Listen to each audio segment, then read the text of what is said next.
Dios mao ang pulong. So ang atong basahon dili kani siya nga ingon nga mugawas ka sa kong bakba nga gaw wala lamang kun dili mao kana ang Dios. Tungod kay ang Dios pulong man. Ako magabasa dire sa sulat ni Pastor Santiago.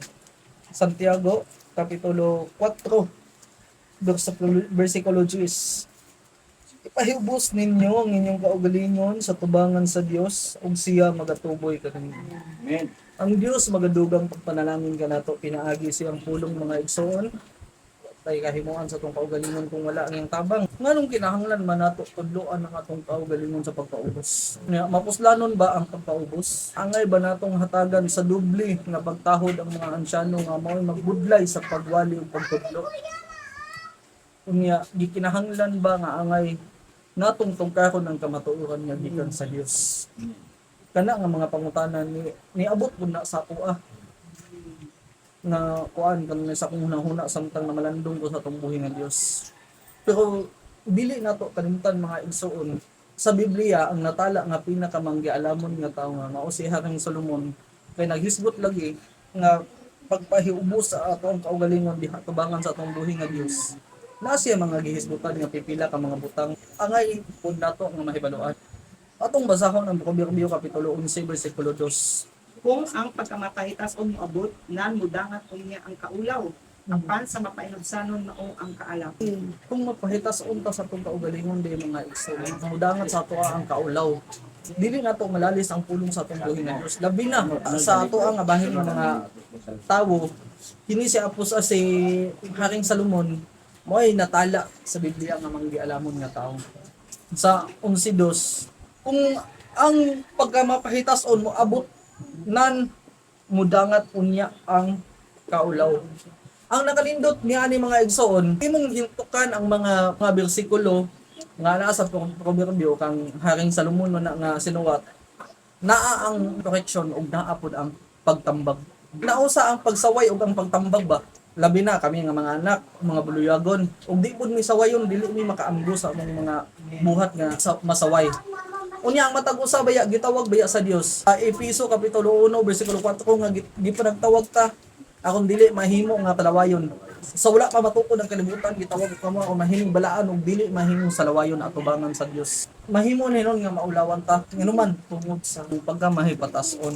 Naa pud ana ang panambagon luyo sa pagsaway. Correction na siya. Walay pagtambag, walay pagtitudlo, dili na siya correction.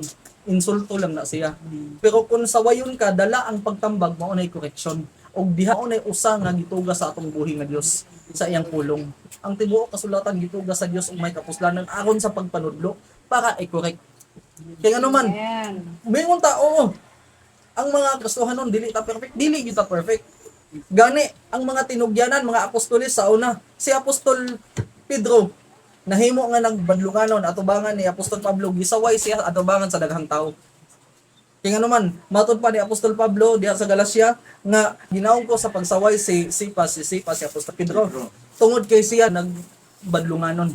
Ingon nga mga Kristohanon kinahanglan usab nato nga mudawat og panambagon ug kita pod kinahanglan motambag ngadto sa atong mga igsoon. Kaya nga naman ang pagbadlong sa dayag mas labi pang maayo kaysa gugmang tinago. Usa sa mga likayanan mga igsoon ang pagkamapaytason sa kasing-kasing. Ang gustuhan sa Dios ang putli nga kasing-kasing, ang mapainobsanon nga kasing-kasing. Proverbio kapitulo 16 bersikulo 5. Kasilagan sa Ginoo ang garbusog, ang maong tawo sinutan kayo. Pero ang tagsa-tagsa nga may pagkamapahitason sa kasing-kasing mo'y usa ka dulungtanan sa Dios.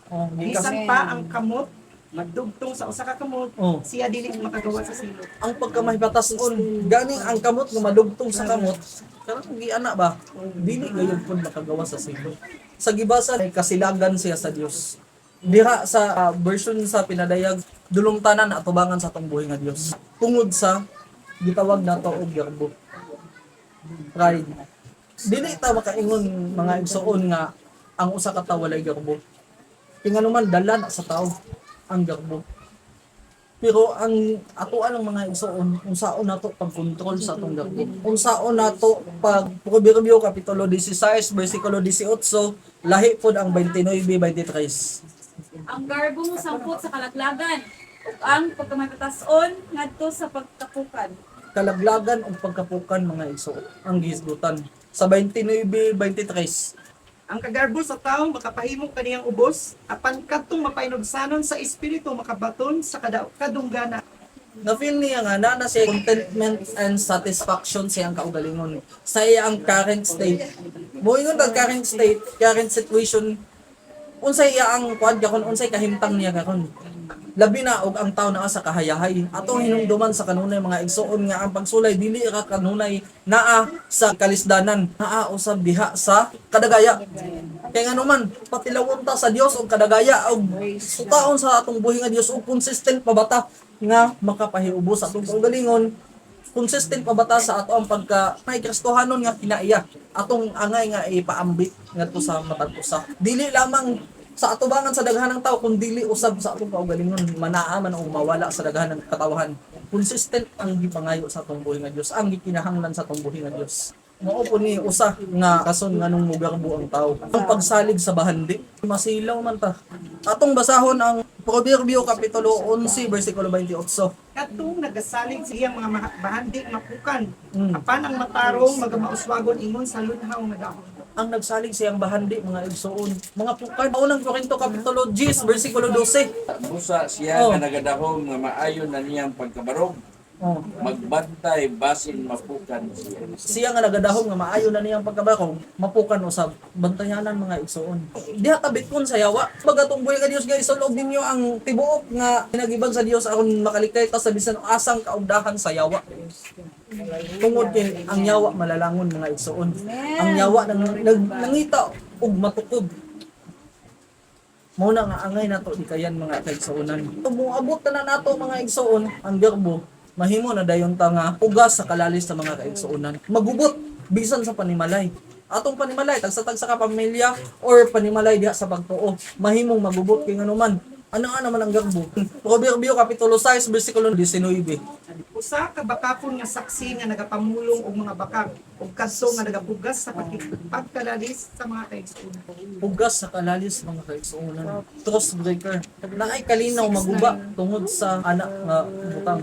Ang kaaway nato pahinumduman ta ni Apostol Pablo pinaagi kang Timoteo. Kaduhang Timoteo kapitulo 3 bersikulo 2 ug pakiandam na pud sa Pilipos kapitulo 2 bersikulo 21.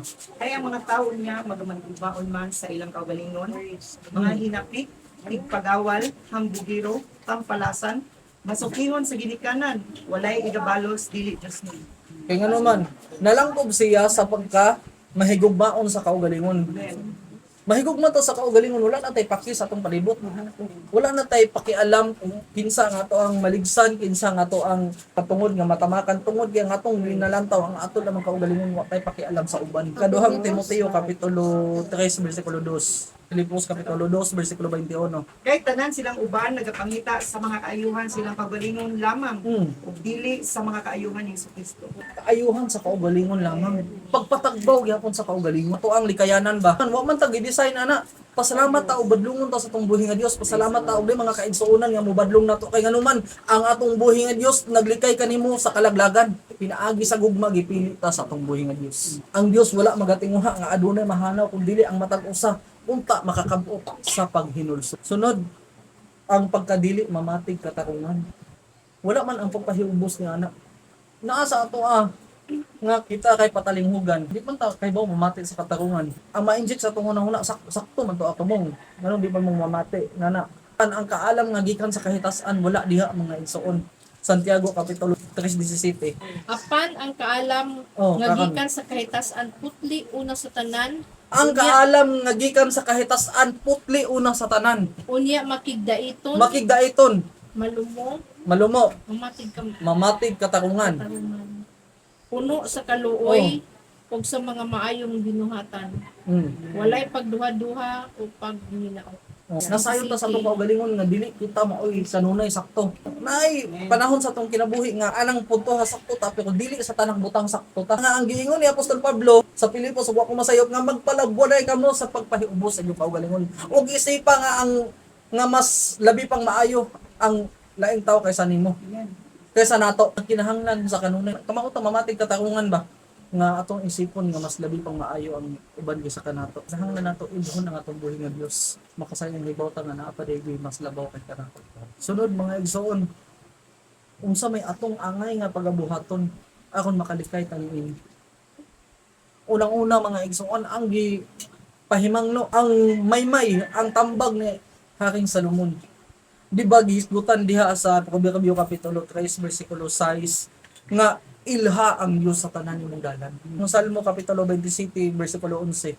Tudloy ako sa imong dalan o Ginoo, ug mantuy ako sa alagianan nga matulid tungod sa akong mga kaaway.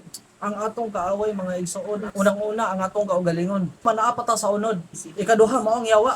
Mao ni magasulsol sa ato nga mao ni mauna. Kinahanglan na siya rebukeon gyud. Ang yawa maoy magahimo kanato nga malaglag ta. Diha nimo ma-differentiate mga igsoon ba? Ang dala sa yawa ang pagkalaglag pero ang dala sa Ginoo ang kinabuhing dayon. Naa na nato uwasa ta magpasakop. Pero ang panambagon dawata ang Dios. Pilia ang kinabuhi aron mabuhi ikaw ug ang imong kaliwa. Iluhon na to ang Dios sa tanan nga atong dalan.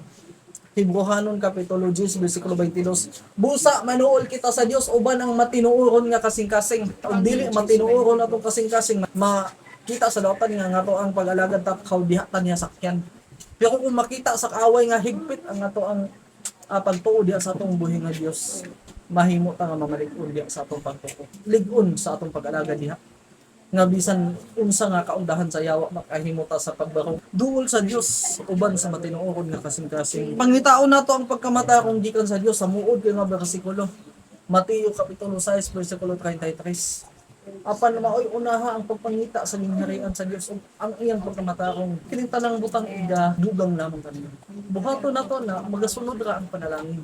Jeremiah 29:11. Kaya ako, sa mga huna-huna, nga ginahuna-huna ko alang kaninyo, nagayon ng Dios.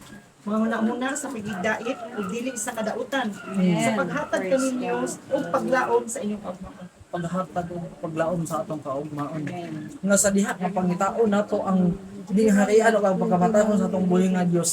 Atong ilansang uban ng Kristo ang ato ang tawhanon mga pangibog sa unod tanan ibilin nga itong nagto sa cross matod pa ni Apostol Pablo sa Galacia.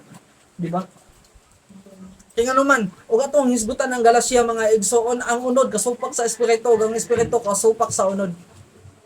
O ka na silang duha nagkasinupa kay gayon. Galacia 5:16-17. Apan ako magaingon, Mm. panaggawi kamo diha sa espiritu. O kayaw ninyo pagtumana ang mga pangibog sa unod. Kay ang mga pangibog sa unod kasupak sa espiritu. Mm. Ug ang mga tinguha sa espiritu kasupak sa unod. Kay kining duha nagkasinupa kay man. Ug ang usa sa usa. Aron kamo dili makahimo sa buot ninyong pagabuhaton. Kung saan na to pagpangita sa gingharian o pagkamatakon sa atong buhay nga Dios, unang-una og dili ta makapaubos, dili na to buntugon ang atong unod. Unod og dugo dili makasulod sa gingharian sa langit. Kaya nga naman, mao na ang unod. Ang gikinahanglan sa imong unod, mga pangibog nimo, which leads into kalaglagan. Kinahanglan nato na siya pakigbatok-batukan tungod kay naaman ta sa espiritu, di ba? Unang Korinto 15:50. Unya, kung ayaw ninyo hatagig higayon ang yawa, Episo kapitulo 4 bersikulo 27. Ug ayaw ninyo hatagi gigayon ang yawa. Ayaw ninyo hatagig higayon ang yawa. Kung hatagan nato og higayon ang yawa mga igsoon, mahimo nga mabungkag ta. Mao kay atong kapildihan mga igsoon. Mao kay makaangin nga ang binalay sa Dios mabungkag. Kitang tanan mga binalay ta sa Dios mga igsoon. Nabatunan ta ni Kristo pinaagi siyang dugo kay gipalit kita. Apan tungod lamang nga anang mga butanga mabungkag ta dili nato itugot mga igsoon kay nganuman ang panahon nagatug-an nga ang pagbalik pagkuha sa mga balaan sa Dios hapit na haduol na dili nato hatagag higayon ang mga maghatag ta og doble nga respeto diha sa mga ansyano ilabi na sa katong nagbudlay sa pagwali o pagtudlo sa pulong sa atong buhi nga Dios mga maayong ansyano. Unang Timoteo kapitulo 5 bersikulo 17. Ang mga ansyano nga maayo Oh. sa ilang pagdumala kinahanglan pag-aisipon nga takos sa doble nga pagsahod ilabi na ngadtong pangabudlay sa pagwali o pagtanong. Inong tugay kung dili gyud siya angay nga ibaya-baya. Kay nga naman ang dalaan ng tawhana dili pulong sa tao kundi dili pulong sa Ginoo. Takos og angayan siya sa doble nga pagtahod. Nagabudlay siya aron lang mawali, matudlo ang maayo nga dili ngadto sa kalaglagan, dili nakapahisalaag kun dili mapahiduol ngadto sa atong buhi nga Dios. Sunod, wala sa unod kun dili anaa sa espiritu. Roma kapitulo 8 bersikulo 9. Apan kamo wala diha sa unod. Oh, Minunuaan na kamo sa espiritu. oh. Kung tinuod man nga ang espiritu sa Dios nagapuyo diha sa sulod ninyo, ang wala magbaton sa espiritu ni Kristo dili iya ni Kristo. Kung tinuod man nga ang espiritu sa Dios anaa kaninyo. Sa ikaduhang Korinto kapitulo 13 bersikulo 5 atong i-examine atong kaugalingon kung nagpabiling pa ba ta diha kang Kristo. I-evaluate ang atong kaugalingon kung kita nagapabiling pa ba diha sa atong buhi nga Dios. So siha ang inyong kaugalingon sa pagsuta kung kamo nagapadayon ba sa inyong pagtuo. Oh. Sulayi ang inyong kaugalingon. Wala ba ninyo masinapi nga si Jesucristo ana sa sulod ninyo? Gawas hinuon kon kamo nasuta pinagit sa pagsulay nga kamo nangapakyas di ay. Kung napakyas mga igsoon, dili pa ulahi ang tanan. Kung sa remedy ana, duol sa Dios uban ang matinuoron nga kasing-kasing. Busa dumuol ka mga manool kita sa Dios uban ang matinuoron nga kasing-kasing sa hingpit nga saligod sa pagtuo. Sa nasabligan ng atong mga kasing-kasing ngadto sa pagkahinlong, ang atong mga lawas na digo sa mga sa malinis na tubig, sa walay pag-ukon-ukon, pangusganta, pagupot, ang maglaon sa atong tinuuhan kay siya kasaligan kanato Alang sa guys sa oh, ila binagayon sa makita ninyo nga adlaw sa pagtuom nagakainuan na. mao na siya mga igsoon. Ug nasayop ta dili pa ulahi ang tanan ang Dios gugma ang Dios grasya pa. Apan dili ta magsalig niya ana mga igsoon kay ang pagkahustisya sa atong buhi nga Dios wala mawala. Og moabot ang panahon nga ang Dios dili na gugma magpabili na lang siyang hustisya. Dili ta magsalig. Sa ikaduhang Pedro 1 bersikulo 10, Busa aron mga di igsoon, paningkamuti sa labi pagayod. oh, Nga masiguro ang inyong pagkatinawag o pagkapinili. Kay kun inyong himuon kini dili gayud kamo mahulog. paningkamutan magiyod. Ug atong paningkamutan ni mga igsoon dili ta mahulog. Nahanglan magpabiling ta diha sa espiritu. Kung magpabiling mainiton diha sa espiritu kan ang Espiritu Santo mao na ang gising Dios sa atong buhi nga Dios sa matag usa. Nga diin kita maluwas sa adlaw sa pagtabos. Efeso kapitulo 4 bersikulo 30. Ug ayaw ninyo pagsakita ang Espiritu Santo sa Dios ni kinsa ikatimbrihan kamo alang sa adlaw sa pagtubos. Pabasa to. 13 13. Pinagi kaniya kamo usab sa pagkadungog ninyo sa tinuod nga pulong sa maayong balita mahitungod sa pagluwas kaninyo o sa na nagpanuo na kamo kaniya gitimbrihan kamo nga mao timbre nga gisaad nga Espiritu Santo.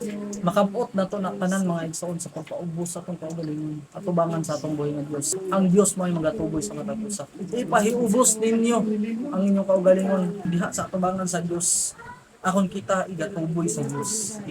Ang Dios dili pod magtambag kanato ni ana kun wala niya makita nga kampante na ta sa atong kaugalingon.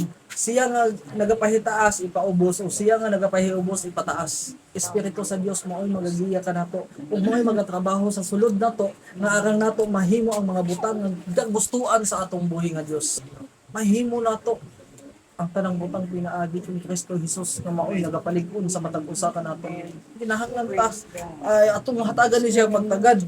Ang giingon sa pulong sa atong buhi nga Dios, iwali ang pulong may kahigayunan ka wala, magmadestigon kanini, himua ang pagpamadlong, ang pagsaway, ang pagpanambag ug tumang pagka mapailubon sa pagbalindog.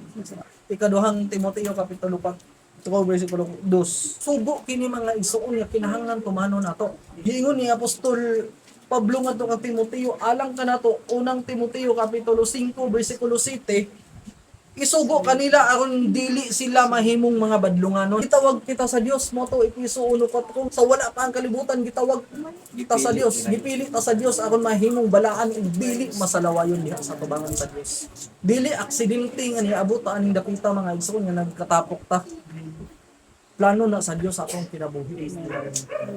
Gani og mobuwag ta pantunon pa ta. Inaana dili nato isipon nga gipanpunta dili ta pinangga sa Dios kay nganuman ang wala pantuna dili iya sa Dios. Og pagapantunon ta sa atong buhi nga Dios buot pasabot nahigugma ang Dios diri nato. Nga kinahanglan ta niya pagapantunon aron magapabilin ta sa iyang balaan nga presensya aron makapabilin ta sa dalan nga buot niya ipanakaw diri sa atong matag usa ka kinabuhi ngadto sa kadaugan. Kay gusto sa atong buhi nga Dios mga igsoon mo tuo tag sa dili mula hutay ta hangtod sa katapusan akon kita mamaluwas nga diin mula kaw ta sa dalan nga andam sa atong buhi nga Dios diri sa atong kinabuhi akon magatutok ta kay siya mao ang mag-uugmad ug maghihingpit sa atong pagtuo. Wala tay laing tan-awon mga igsoon. Aduna may dili mga kaigsuonan nga makaingon ta nga mas worse pagkahimtang nato pero dili na nato siya panghimakauton kung dili atong iampo mga igsoon. Kay nganuman sa ingon ni anak makita nato ang sugo sa Dios nga ang gugmang minagsuon magapadayon kay nganuman ang giingon sa atong buhi nga Dios Hebrehanon kapitulo 6 bersikulo 8 nga moadto kita sa pagkahamtong. Let us go on into perfection. Giingon sa atong buhi nga Dios wa ko masayop unang Pedro kapitulo 1 bersikulo 15 paingon sa 16 magbalaan kamo sanglit ang nagtawag kanyo balaan man magbalaan kamo kay ang inyong alangit tong amahan balaan man nga isulob nato ang tanang hinagiban sa atong buhi nga Dios. Akong dili ta maningila sa yawa. Dili ta makalimbungan sa yawa. Nga naman doble triple ang pagpaningkamot sa yawa nga laglagod niya ang mga katawhan sa Dios.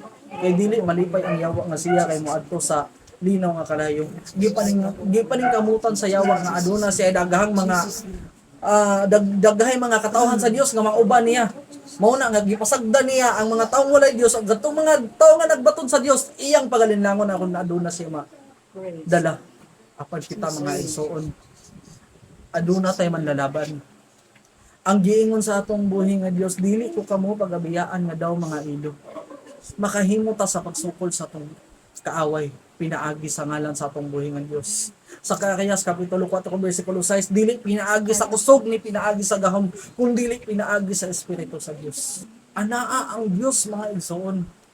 Mas duol pa siya kaysa sa atong gininhawaan. Kaya nga naman, naa siya sa atong kasing-kasing. Pinadayag Kapitulo 3, versikulo 20, nagatuktok siya kanunay mga igsoon. Nga diin siya nagatuktok sa gawas sa atong kasing-kasing. Tanawon niya, nagahuwat siya nga, ato bang ablihan ang atong kasing-kasing para niya. Kay akon kita, makigsalo sa pagkaon kaniya o kita makigsalo kaniya. Diha nato masuta nga gikinahanglan nato ang Dios sa atong kinabuhi. Samtang puyo pa kita ni mangitngit nga kalibutan. Oo, mangitngit nga kalibutan. Pero taliwala sa mangitngit nga kalibutan mga igsoon kitang tanang gidala ngadto sa iyang katingalahang kahayag. Matud pa sa ikaduhang Pedro kapitulo 2 bersikulo 9. Atong ipangalihupo sa atong buhi nga Dios mga igsoon. Nga unta iyang gubon ang atong hunahuna nga mapahitason. Iyang gubon ang atong hunahuna nga nagtuot nga kita na yung maisakto. Nga atong gubon sa Dios ang atong prinsipyo nga labaw ta kaysa sa uban. Atong ipangalihupo sa Dios nga ang iyang gahom maoy magagiya kanato ang iyang balaang espiritu maoy magagiya kanato ahon kita makadaog sa unsa nga mga pagsulay nga moabot sa atong kinabuhi. Makigbugno ta diha sa maayong pagkigbugno sa atong pagkinabuhi ingon nga mga Kristohanon.